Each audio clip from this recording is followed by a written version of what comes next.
बिस्मिल्लाहिर्रहमानिर्रहीम। अस्सलाम वालेकुम नाज़रीन, हकीकत की एक नई एपिसोड के साथ मैं हूँ आपकी मेज़बान सैयदा इकरा बुखारी। नाज़रीन, जो चीज़ या रिश्ता इंसान को हासिल हो, इंसान उसकी अहमियत से या तो वाकिफ़ नहीं होता या फिर उसको उसकी कदर नहीं होती।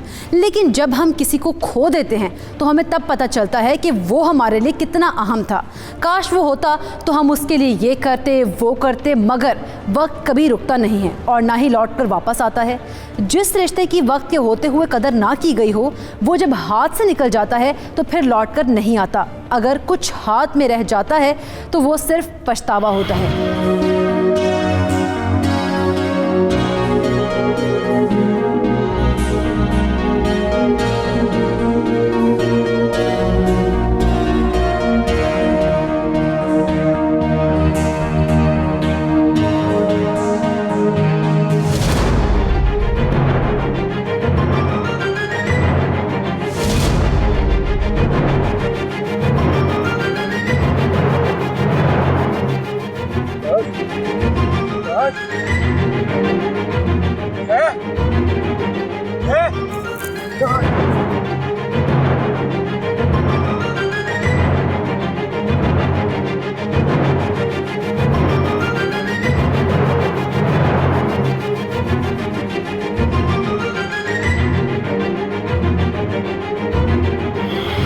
ये लाश किसकी थी? वो कौन बदनसीब औरत थी जिसको मारकर कोई यूं फेंक गया था?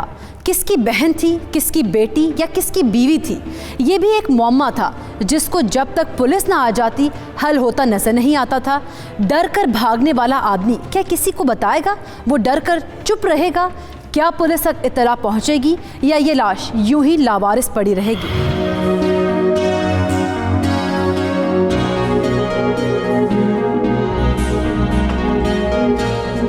खाला जान, मैं कपड़ों के लिए लेस लेने जा रही हूँ साथ वाली दुकान से।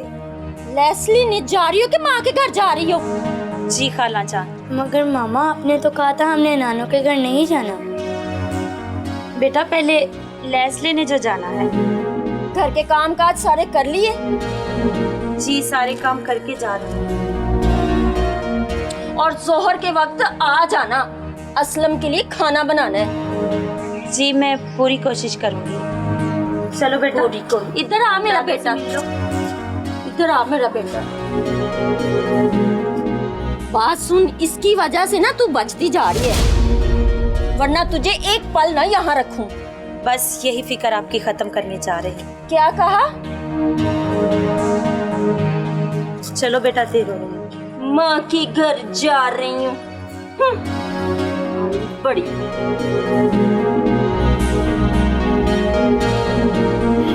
अफशा की सास के साथ बातचीत से ये बात तो समझ आ रही है कि सास बहू से खुश नहीं है, लेकिन नाराजगी की वजह क्या है हम नहीं जानते। अफशा बच्चे को तैयार करके कहाँ जा रही थी? अभी क्या देखा तुमने? सर, मैं जब सुबह घर से निकला था तो मेरा ध्यान नीचे नहीं था। मैं ठोकर खाकर गिरा हूँ, तब नीचे लाश थी सर। तुमने लाश के पास किसी को आते जाते हुए तो नहीं देखा? नहीं सर, मैं तो खुद डर के मारे लाश देख के भाग गया था सर। ठीक है, तुम जाओ, जरूरत हुई तो तुम्हें फिर बुला लेना।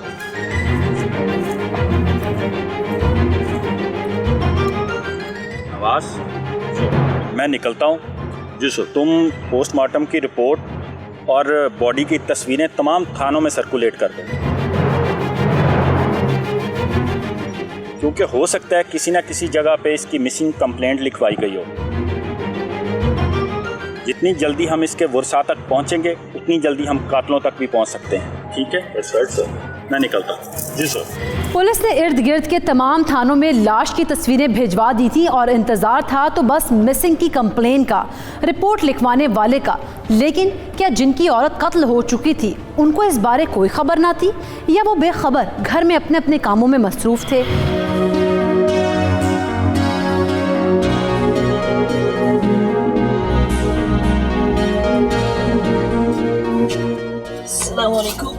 वालेकुम सलाम। माँ, भाभी नजर नहीं आ रही, कहाँ गई है? गई होगी अपनी माँ के घर। रोजाना उसको माँ का ख्याल आ जाता है, लाडली माँ। काफी टाइम हो चुका है, अब तक तो उनको आ जाना चाहिए था। मैंने उसे बोला भी था कि जल्दी आ जाना, असलम के लिए रोटी बनानी है, लेकिन माँ के घर जाके उसे कहाँ याद रहता है इधर आना। चल छोड़ ना माँ, तू परेशान ना हुआ कर। और वैसे भी कभी कभी इंसान को माँ के हाथों का खाना खा लेना चाहिए। तू बना देना। तू ना भाभी को बचाने के लिए ना मस्के ना लगा मुझे। भाई, अस्सलाम वालेकुम भाई। वालेकुम अस्सलाम। कैसे हैं आप? मैं ठीक हूँ। माँ कैसी है? माँ कैसी हैं आप खुद ही पूछ लें। माँ भाई हैं। क्या हाल है मेरे पुत्र दा? माँ सदके जावे। ठीक हूँ अम्मा जी, आप सुनाएं। मैं बिल्कुल ठीक हूँ। अफशा किधर है और उमर क्या कर रहा है? अफशा किधर है? वो तो रोजाना माँ के घर गई होती है, उसको और कोई काम ही नहीं है। आपको तो कहा है इसको ज्यादा तकलीफ है तो पक्का भेज दें और उमर को अपने पास रख लें। 2-3 दफा मैंने निकाला उसे, लेकिन फिर उसकी माँ छोड़ जाती है। खैर तू बता, तूने कब आना है? अभी पता नहीं अम्मी, आपको पैसे तो मिल रहे हैं ना? हाय, पैसे तो मिल रहे हैं, लेकिन 5 साल हो गए मैं अपने बेटे से मिली नहीं हूँ। अरे भाई आ जाओ ना, भाभी और बच्चा परेशान रहते हैं आपकी वजह से। तुझे बड़ी फिक्र है इनकी। जीता रहे बेटा, तू वापिस आ, मैं तेरी दूसरी शादी करवा देती हूँ। मैंने तो पहले ही कहा था ये मुझे पसंद नहीं है, आपने जबरदस्ती शादी करवा दी थी। तू इस दफा आ ना, मैं तेरी शादी करवा देती हूँ, आ जा। अच्छा अम्मा जी, काम पर जाने का वक्त हो गया है, मैं फिर कल बात करूँ। चल ठीक है मेरा पुत्र, अपना ख्याल रखना। अल्लाह हाफिज।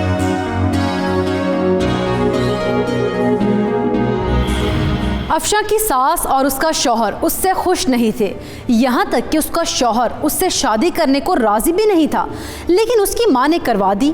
यही वजह है कि वो 5 साल से बाहर था। उसके बाद उसका बेटा भी 5 साल का हो चुका था, मगर वो वापस नहीं लौटा था, बल्कि वो दूसरी शादी करने को भी तैयार था। लेकिन इन रवैयों के पीछे असल वजह क्या कार फरमा थी? क्या अफशा अच्छी बहू नहीं थी, या अच्छी बीवी नहीं थी, या फिर अच्छी माँ नहीं थी? इसका जुर्म क्या था जिस पर उसके ससुराल वाले उसके इतने खिलाफ थे? इस हकीकत से पर्दा उठाएंगे, लेकिन यहाँ लेंगे एक शॉर्ट ब्रेक। हमारे साथ रहिएगा।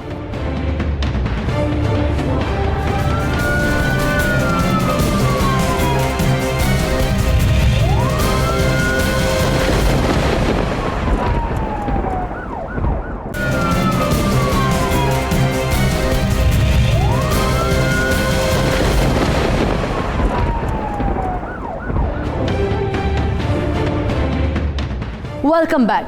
नासिर, अफशा का देवर असलम अपने भतीजे और भाभी का ख्याल रखता था, उनकी फ़िक्र करता था, क्योंकि वो दुनिया के साथ साथ थोड़ा सा दीन को भी समझता था। इसीलिए रिश्तों की कदर उसको थी। माँ की बातों को इसीलिए टाल जाता क्योंकि वो माँ है, लेकिन भाई से अक्सर उसके गलत रवैये पर बात करता था, मगर उसे कहे का किसी को भी कोई असर होता नज़र नहीं आ रहा था। हर कोई रिश्ता तोड़ने की ही बात कर रहा था। सर। हाँ भाई नवाज, क्या अपडेट्स हैं? सर ये पोस्टमार्टम की रिपोर्ट आ गई और तस्वीरें तमाम थानों को भिजवा दी। Good, very good. और क्या कहती है ये पोस्टमार्टम की रिपोर्ट? सर रिपोर्ट के मुताबिक लड़की को गला दबा के कत्ल किया गया और ये काम काफी तगोदो के साथ किया गया है सर। इसका मतलब है कि इस कत्ल में उसके घर वाले भी मुलव्वस हो सकते हैं। हो सकता है सर, लेकिन एक और चीज है सर। वो क्या? उस लड़की के कानों में झुमके, बालियां, जो कुछ भी था, उसको बड़ी बेदर्दी से जबरदस्ती खींचा गया है। उसके कान फटे हुए थे सर। तुम्हारे कहने का मतलब ये है कि ये डकैती की वारदात भी हो सकती है? बिल्कुल हो सकती है सर। लेकिन नवाज, मुझे एक बात समझ नहीं आती कि अगर डाकुओं ने इसको घर में कत्ल किया है तो इसकी लाश को फिर बाहर क्यों फेंका गया? बात तो ठीक है सर, और उसके हाथों पर भी खराशों के निशान थे, जैसे कोई जेवर जबरदस्ती उतारा गया हो। ज्यादती तो नहीं की गई? नहीं सर, ऐसा कुछ नहीं है। अच्छा नवाज, ऐसा करो, इसके वर्षा को तलाश करो अगर इसके वर्षा मिल जाते हैं तो कातिल खुद ब खुद पकड़े जाएंगे। I will try my best sir. Best of luck. Thank you sir.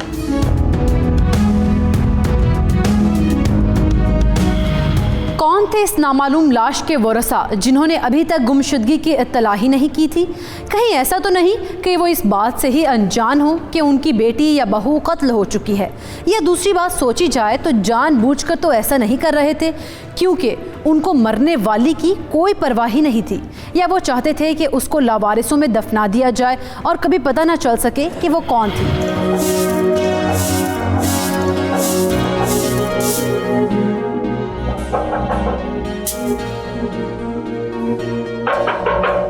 कौन? अरे भाई आ गई, 1 मिनट। आओ आओ बेटा। अस्सलाम वालेकुम। वालेकुम अस्सलाम।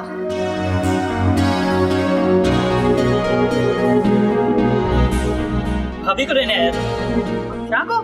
जी अफशां भाभी, एक ही तो भाभी है मेरी, नजर नहीं आ रही कहीं। नजर कहाँ से आएगी? वो तो आई नहीं सुबह से। सुबह से नहीं आई? तो वो तो सुबह 10 बजे घर से ये कहकर निकली थी मैं दुकान से लैस लेकर अम्मी की तरफ चली जाऊंगी। अल्लाह खैर करे उसके साथ कोई हादसा ही ना हो गया हो। ऐसा हादसा? सारा गांव अपना है, जानते हैं सब एक दूसरे को, फिर क्या हादसा हो सकता है उनके साथ? अल्लाह करे ऐसा ही हो। आप परेशान ना हो। हाँ। मैं देखता हूँ।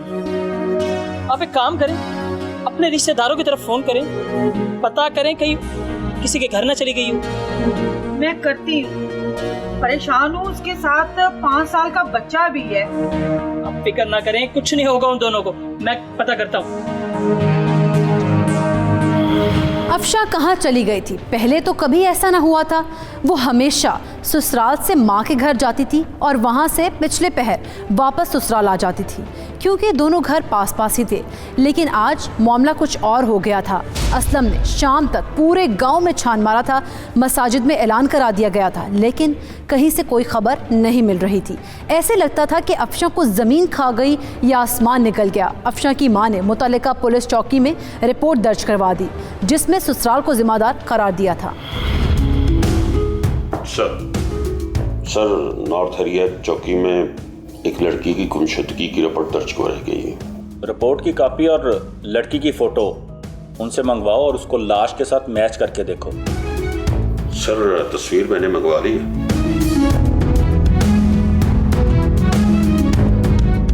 ओह माय गॉड, ये तो वही मरने वाली लड़की है।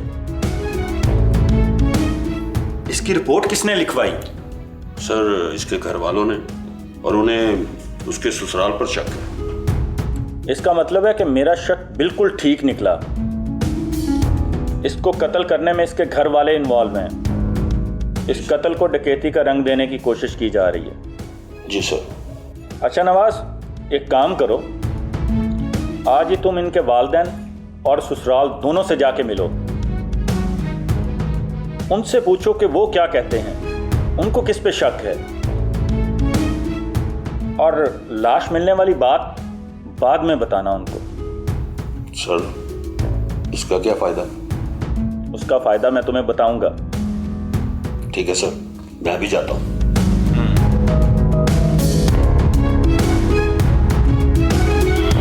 पुलिस को मिलने वाली लाश अफशां की ही थी जो घर से लैस लेने निकली थी मगर फिर वापस नहीं लौटी थी। लड़की के वालिदैन की रिपोर्ट पर पुलिस ने एक्शन लिया था और तफ्तीश करने के लिए अफशां के ससुराल जा पहुंची थी, लेकिन इब्तदाई तफ्तीश में एएसआई को थानेदार ने लड़की के मरने के बारे बताने से मना कर दिया था। इसमें क्या राज छुपा था, वो क्या जानना चाह रहा था?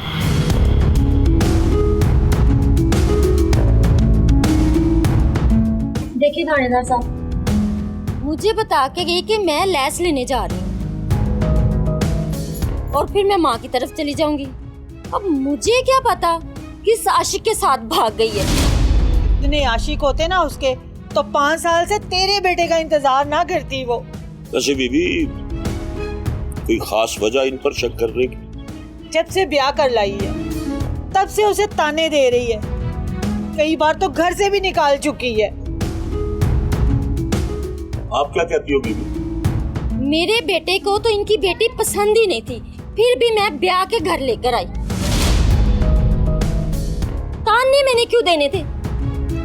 आप लोगों ने रिश्तेदारों में चेक किया? हाँ साहब जी, हर जगह पे कॉल की है, लेकिन कहीं से भी पता नहीं चला। तो उसके पास मोबाइल फोन वगैरह? जी मोबाइल था उनके पास, लेकिन मोबाइल भी बंद जा रहा है सुबह से। तुम कौन और क्या लगते हो गायब होने वाली को? जी मैं देवर हूँ उनका, असलम नाम है मेरा। असलम। किसी पे कोई शक? उसके ससुराल पर ही मुझे शक है, बाकी आप देख लें।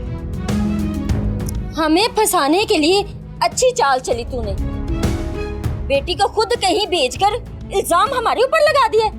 बस बस बीवी, बस करो, ये झगड़ा बंद करो। और तुम लोगों के पास 3 दिन का टाइम है। 3 दिन के अंदर मुझे लड़की चाहिए, जहां से मर्जी ढूंढो। ठीक है, अब मैं चलता हूं, ढूंढो उसे।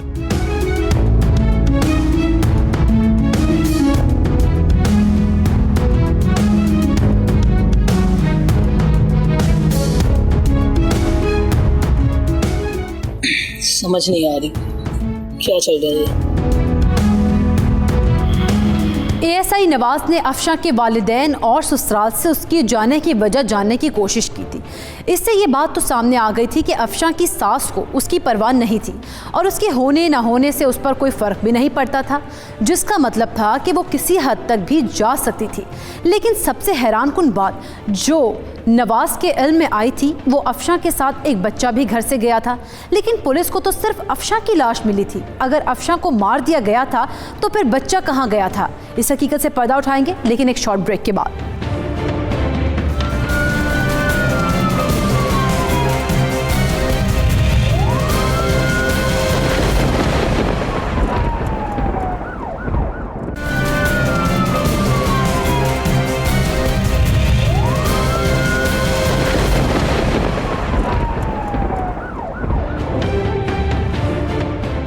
Welcome back.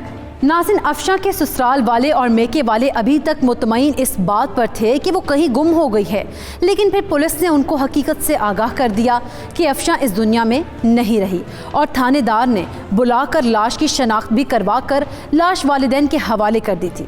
उसी कफन दफन के बाद वो दोबारा थाने में उसके कातिलों की गिरफ्तारी के लिए आन बैठे थे।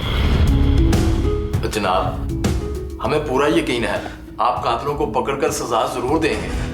आप फिक्र ना करें, कातिलों को बहुत जल्द गिरफ्तार कर लेंगे।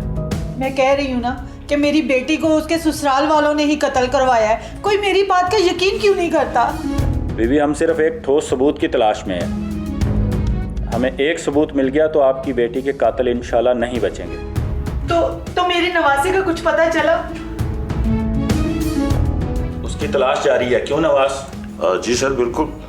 हमने तमाम थानों में बच्चे की तस्वीरें भिजवा दी हैं। जो ही इतला मिलती है हम आपको फौरी मुतल्ला करेंगे। यार ऐसा करो, इसके देवर को उठाओ। मुझे लगता है इसमें से कुछ ना कुछ जरूर निकलेगा। ठीक है सर, आज ही उठा लेते हैं। गुड। ये सब फसाद की जड़ वो फौजिया है। ये लड़का उसका देवर तो मेरी बेटी का फिर ख्याल रखता था। अच्छा, मेरा ख्याल है अब आप लोग तशरीफ ले जाएं। जो ही कोई अपडेट मिलती है तो आप मुतल्ला करते हैं। ठीक है जी, बड़ी मेहरबानी जी। चला आप शादी माँ, चलिए।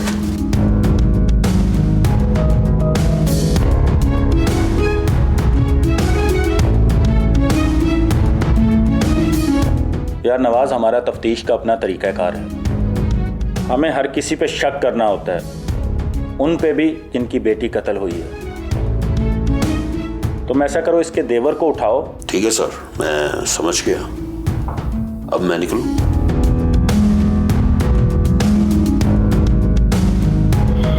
थानेदार अशरफ को पूरा यकीन था कि अफशा के देवर को पकड़कर तफ्तीश करने से कुछ न कुछ मिलने वाला था। लेकिन उधर असलम अपनी मां के साथ इस बात पर शिकवा कर रहा था कि अगर अफशा के साथ अच्छा सलूक किया जाता तो वो आज घर छोड़कर ना जाती।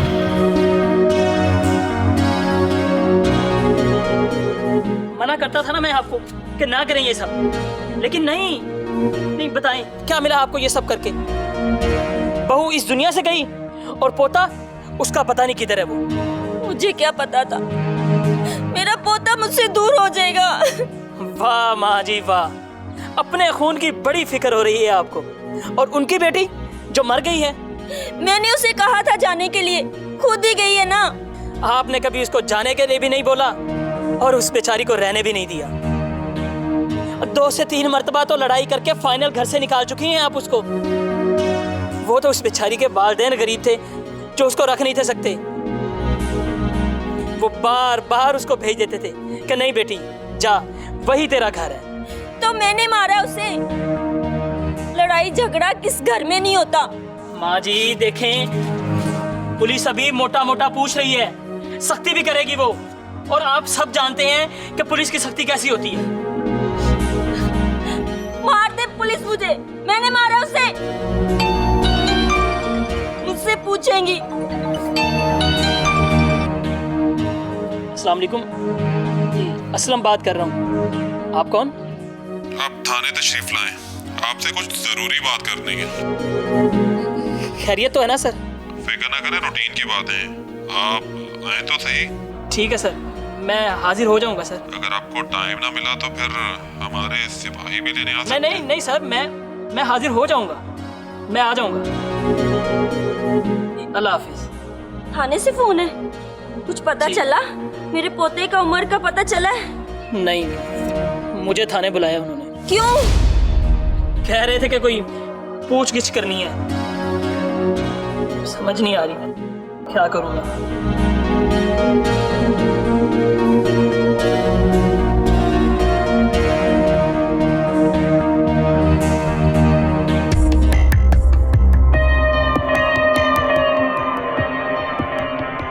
ओए, सच बताओ, अफशा को क्यों मारा है तुमने? साहब, मैं बेकसूर हूँ साहब, मैंने कुछ नहीं किया। मैं तो उनको ढूंढने वाला हूँ साहब, मैं क्यों मारूंगा उन्हें? क्यों मारोगे? इसके पीछे तुम्हारे पास बहुत सी वजूहात हैं। पहली सुनो, तुम जायदाद में एक शराकतदार को कम करने के लिए उसको मार सकते हो। साहब ये जायदाद मेरे लिए किसी रिश्ते से बढ़कर नहीं है साहब। किसी रिश्ते से बढ़कर नहीं है। बता, भतीजा किधर है तेरा? वो कहाँ छुपाया उसे तूने? साहब आपने गलत बंदा पकड़ लिया साहब। मेरे भाई का बेटा है वो, मैं क्यों अगवा करूंगा उसे साहब? नवाज सर, इसकी खूब छितरौल करो। उम्मीद है सुबह तक ये कुछ ना कुछ उगल देगा। Yes sir. कुछ नहीं मिलने वाला, छोड़ दे मुझे मैं बेकसूर हूँ साहब। बेकसूर? जाने दो मुझे। जाने दूंगा, तुम्हें जाने दूंगा। बस बता दो कि तुमने ये कत्ल किया है। तुम्हारा भतीजा कहाँ है? बता दो। जाने दूंगा। मैं बेकसूर हूँ साहब। हमारे पास सभी बेकसूरी आते हैं सब। वरना 3rd डिग्री लगाऊंगा तुझ पे। बता। पुलिस ने अपनी पूरी कोशिश की थी, लेकिन असलम न माना था न मानने वाला। थानेदार को भी अंदाज़ा हो गया था कि इसमें असलम का कोई हाथ नहीं है। इधर उधर से पूछताछ में भी वो शरीफ आदमी साबित हो रहा था। नवाज, समझ में नहीं आ रहा, बहुत ही उलझा हुआ केस है ये। जी सर। एक लड़की घर के हालात से दिल बर्दाश्ता होकर निकलती है और कत्ल हो जाती है। न ससुराल में उसका कोई जिम्मेदार है और ना ही मेके में। न शादी से पहले उसका कोई अफेयर है और न बाद में। लड़की घर से बाहर जाती है, खुद मर जाती है, जबकि उसका मासूम बच्चा गायब है। और इतनी कोशिश और जद्दोजहद के बावजूद हम आज भी 0 पॉइंट पे खड़े। अभी तक कोई क्लू हमारे हाथ नहीं लग सका। लगता है हम कोई चीज मिस कर रहे हैं। जी sir. Oh my God.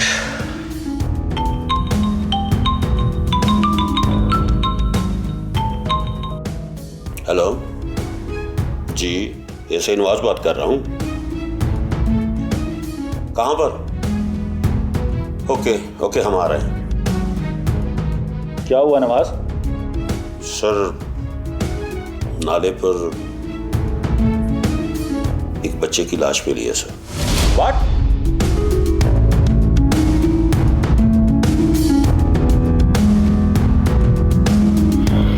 Police को अफशां केस ने उलझा कर रख दिया था। उनको कोई क्लू नहीं मिल रहा था जिससे वो कातिल तक पहुंच पाएं। अभी ये दर्द सर ख़त्म हुई नहीं थी कि उनको एक और फ़ोन आ गया जिसमें बताया गया था कि नाले के पास एक बच्चे की लाश भी मिली है। जिस बच्चे की लाश मिली थी, क्या वो बच्चा अफशां का बेटा उमर था या कोई और? इस हकीकत से पर्दा उठाएंगे, लेकिन एक ब्रेक के बाद।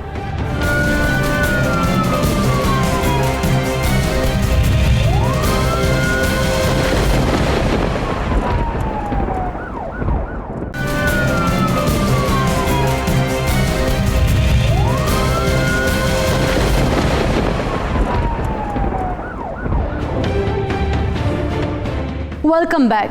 नाज़रीन, बच्चे की लाश की शनाख्त के लिए भी अफशां के घर वालों और उसके ससुराल वालों को बुला लिया गया था और उन्होंने तस्दीक कर ली थी कि ये उनका ही पोता और नवासा उमर है।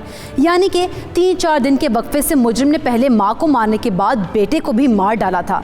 पुलिस ने बच्चे की लाश को पोस्टमार्टम के लिए भिजवा दिया था। अफशां के मैके और ससुराल दोनों में सफ़े मातम बिछी हुई थी। कब छोड़ेगी हमारी जान? मेरा कसूर क्या है माँ जी? कहती मेरा कसूर क्या है? टके की औकात नहीं तेरे वालिदैन की। फिर भी मैं ब्याह के लाई तुझे, बात करती हो और मेरा बेटा तुम्हें रखना ही नहीं चाहता, तो मैंने तेरा क्या करना है? फिर इसको क्यों पैदा किया आपके बेटे ने? अब सब्र करके इंतजार कर रही हूँ, फिर भी उसको अच्छी नहीं लगती। देखो माँ, भाई को आ लेने दे, फिर जो तेरा दिल करे वो करना। अभी तो रहने देना भाभी को। तू उसकी साइड ना लिया कर। इतनी तुझे साइड लेनी आती है ना, तो निकाह कर ले उसके साथ। माँ जी, बहन है वो मेरी, भाई की बीवी है। खुदा के लिए कुछ तो ख्याल करें। बस यही कसर रह गई थी बाकी। चल बेटा, अब हम यहाँ नहीं रहेंगे। जा जा, वो आएगा तो तुझे तलाक ही भेजेगा। हाँ जा, और इसे वापस भेज देना। ये हमारा खून है, मेरे बेटे का खून है, पोता है मेरा। वाह, माँ तो आपकी बन न सकी, बेटा आपका हुआ। भाभी भाभी प्लीज रुक जाए ना आप। बोलने दो माँ को जो बोलती है वो। रोज ही सुनती हूँ, कब जाती हूँ, आज तो धिक्के पड़े, किस मुंह से रुक जाऊं? एक की तो हो ना सकी, दूसरे कोई कर ले अपना। बस कीजिए माँ जी, बस कीजिए। जा रही हूँ मैं, संभाल के रखिए अपने बेटों को। क्या माँ जी, घर के सारे काम भी करती है वो, कुछ मांगती भी नहीं हमसे, फिर भी क्यों कर रही हैं आप उनके साथ ऐसा? वो तेरे भाई को पसंद नहीं तो फिर मुझे कैसे पसंद होगी? बात करता है, तेरे भाई की कॉल आ गई। हेलो, और मैं सदके जाऊँ अपनी पुत्र तू? हाँ जी माँ जी, भेज दिया मैंने उसे। अच्छी बात है। हाँ, 1-2 बार ऐसा करूंगी तो फिर कभी नहीं आएगी।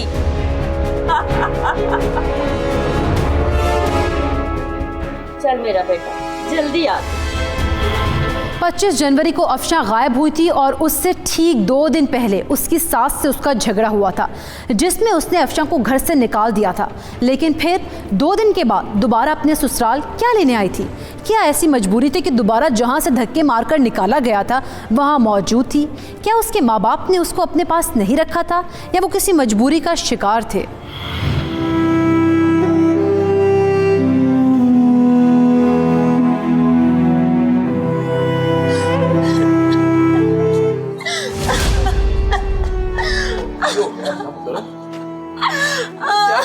क्या हुआ तुझे? बस मैं उन लोगों के साथ नहीं रह सकती, रोज रोज की लड़ाई मुझसे बर्दाश्त नहीं होती। तेरी सूरत हाल मैं समझ सकती हूँ, पर तू हमें भी समझने की कोशिश कर। हम कमजोर हैं, गरीब हैं, हम उनका मुकाबला नहीं कर सकते। मैं मुकाबला करने का कब कह रही हूँ? कह दिया ना, बस मैं वापस नहीं जाऊंगी। बेटा, और तेरा बाप ये दुख नहीं सह सकता कि वो तुझे तलाक दे दे।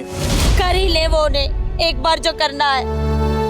रोज रोज की किलकिल से तो मेरी जान छूट जाएगी ना। वो अमीर लोग हैं, उन्हें कोई फर्क नहीं पड़ता, मगर गरीब की बेटी को तलाक हो जाए तो कोई रिश्ता लेने घर नहीं आता।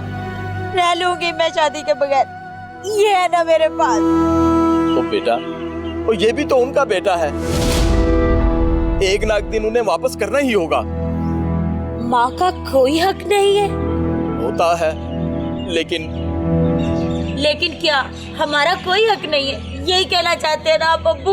ओ बेटा, तुम जो मर्जी समझ लो। ठीक है, मैं फिर खुदकुशी कर लेती हूँ, ना मैं रहूंगी ना परेशानियाँ।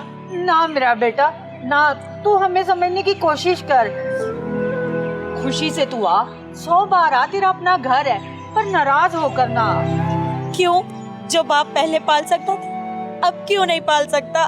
बेटा, वो बात रोटी की नहीं, इज्जत की है। और जिस माँ बाप की बेटी उजड़ के घर बैठ जाती है ना, उस माँ बाप की जिंदगी खत्म हो जाती है। और रिश्तेदार ताने देते हैं रिश्तेदार। बेटी आग में जलती रहे, रिश्तेदार ताने ना दे। समझ गई, आप दोनों को भी मुझसे ज्यादा रिश्तेदारों की जरूरत है। अफशा ने आखिरी कदम उठाने से पहले अपने माँ बाप का सहारा भी तलाश किया था, मगर वो लोग भी गुर्बत और रिश्तेदारी के हाथों मजबूर दिखाई दे रहे थे। लेकिन तमाम बातों को अगर एक तरफ रख कर सिर्फ अपनी बेटी के दुख को महसूस कर लेते तो शायद आज का दिन ना देखना पड़ता।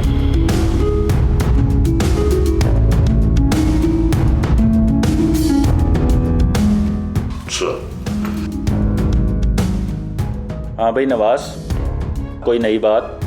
सर, ये अफशा के केस की तफ्तीश से पता चला है कि वो एक शरीफ लड़की थी। बस ससुराल में लड़ाई झगड़ा रहता था छोटा मोटा, तो उस वजह से कभी कभी झगड़ के घर आ जाती थी। सास से बनती नहीं थी और मियाँ उसे पसंद नहीं करता था। ये बंदे को क्यों पसंद नहीं थी? सर, उसका शादी से पहले अफेयर था किसी के साथ, लेकिन माँ ने उसकी मर्जी के बगैर उसकी शादी कर दी, तो इस चीज का बदला ले रहा है। और सुना है कि पिछले 5 साल से वतन वापस भी नहीं आया था वो। और सास को क्या मसला था? क्या वो उसकी इज्जत नहीं करती थी या घर के काम वगैरह नहीं करती थी? नहीं सर, सब कुछ करती थी, इज्जत भी करती थी, काम भी करती थी। असल में उसकी सास को प्रॉब्लम ये थी कि बेटे की नजरों से गिर गई है, इस चीज का बदला ले रही थी। अब पछताती है, कहती है कि बहू बहुत अच्छी थी, गलती हो गई। अब पछताने का क्या फायदा? नवाज, मुझे ये बताओ, उसके वालिदैन ने उसको सहारा क्यों नहीं दिया? सर, गरीब लोग इतनी मुश्किल से बच्चियों की शादी करते हैं। छोटे मोटे मसले तो घरों में होते ही हैं। वो अक्सर जब झगड़ के घर आ जाती थी तो मिन्नत समाजत करके उसे एडजस्ट करने के लिए कहते थे। ये लास्ट टाइम काफी लड़ाई झगड़ा हुआ उनके घर में, वो फिर गई अपने घर, घर वालों ने फिर वापस भेज दिया। सर, वो भी अपनी जगह मजबूर होंगे, लेकिन उनको अपनी बेटी के जज्बात को तो समझना चाहिए था ना। जी सर, ये तो है।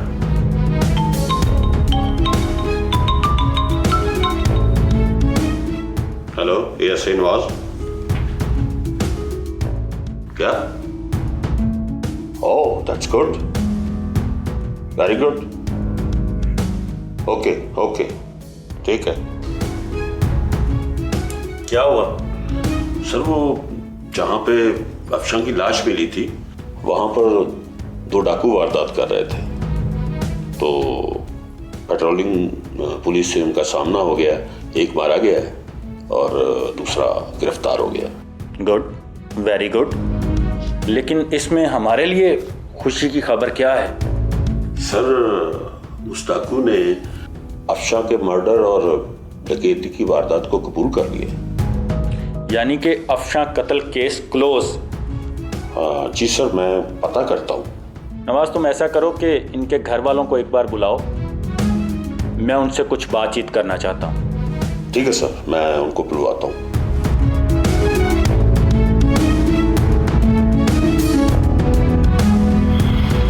जो जो केस पुलिस के लिए एक मौमा बना हुआ था वो एक डकैती ने हल कर दिया था। बच जाने वाले डाकू ने पिछले तमाम जुर्म भी कबूल कर लिए थे, जिसमें उन्होंने बताया था कि अकेली औरत और बच्चे को देखकर उन्होंने उसको लूटना चाहा, तो औरत ने बहुत मज़ाहमत की, खासकर अपने बच्चे को बचाने के लिए, लेकिन उन्होंने माँ बेटे को मार दिया, जेवर उतार कर और नकदी लेकर फरार हो गए। बस बेटे को जाते हुए साथ ले गए और उसको नाले के किनारे फेंक गए ताकि लगे कि बच्चा नाले में गिरकर मर गया है। अशरफ ने अफशा के वालिदैन और ससुराल वालों को थाने बुलाया था ताकि उनको केस के अंजाम के बारे में बता सके। देखिए, आप लोगों को घर में भी इतला दी जा सकती थी कि आपके केस की फाइल क्लोज हो चुकी है, लेकिन मैं आपसे कुछ बातें करना चाहता था, इसलिए आप सब लोगों को जहमत दी। File close? क्या मतलब? अफशा का कातिल पकड़ा गया है। कौन है वो जालिम? आप सब लोग अफशा के कातिल हैं। आपको अफशा जैसी शरीफुन नफ्स लड़की मिली, मगर आप लोगों ने उसकी इज्जत नहीं की और वो ये दुनिया छोड़कर चली गई।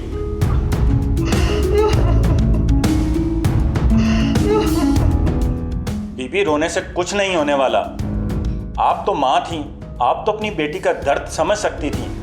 आपने अपनी झूठी अना की खातिर बार बार अपनी बेटी को उस औरत के हवाले किया। वो बार बार उसकी तजलील करती रही। तो साहब जी, हमें क्या पता था? पता तो किसी को कुछ भी नहीं होता कि आने वाले वक्त में क्या होने जा रहा है, लेकिन इंसान अपने उन रिश्तों की कदर तो करता है जिनसे वो बहुत प्यार करता है और जो उसके लिए बहुत ज़रूरी होते हैं। गरीब माँ बाप होने के नाते हमसे जो बन सकता था हमने किया। हम तो यही चाहते थे कि वो अपने घर में रहे। और फिर घर में इतनी परेशान हुई कि सब घर छोड़ दी। अभी भी तुम क्या कहोगी? अपने बेटे के प्यार में मैं उसकी अच्छाइयां भूल गई। आज के दौर में शौहर के बगैर एक बच्चा लेकर 5 साल तक घर में बैठना और मजीद इंतजार करने का जज्बा होना, ऐसी बहू कहां से मिलेगी आपको? वो बहुत शरीफ लड़की थी और आप सब लोगों की बहुत इज्जत करती थी। आप लोगों को उसकी कदर करनी चाहिए थी क्योंकि वो आप सब लोगों से बहुत प्यार करती थी। देखिए, जहां से अफशा की लाश मिली वो इसी इलाके के डाकू थे। उन्होंने अफशा और उसके बेटे को मार डाला सिर्फ और सिर्फ जेवर छीनने के लिए। बेचारी अपने बेटे को बचाने के लिए खूब लड़ी उनसे। मैंने तो माँ को बड़ा समझाया कि ना कर माँ, ना कर। काश के माँ ने मेरी बात मानी होती। थानेदार साहब, आप कातिल के बारे में कुछ कहने लगे थे। देखिए, कातिल तो पकड़ा गया है और उसको सजा भी हो जाएगी, लेकिन अफशा मर के भी आप लोगों को एक सजा दे के गई है। वो आप सारी जिंदगी भुगतेंगे। परवरदिगार, मुझे माफ कर दे, मुझे माफ कर दे मालिक, मुझे माफ कर दे। अल्लाह मुझे कभी माफ ना करे। सर, बेकसूर तो हर मरने वाला होता है और इस केस में ये दोनों माँ बेटा बिल्कुल बेकसूर थे। तकदीर का लिखा है भाई, जो हर किसी को भुगतना है, और मौत तो अटल है। बस इस मौत के असबाब पैदा होते रहते हैं। मैं दोबारा कहूंगा, अपने प्यारों की कदर करें।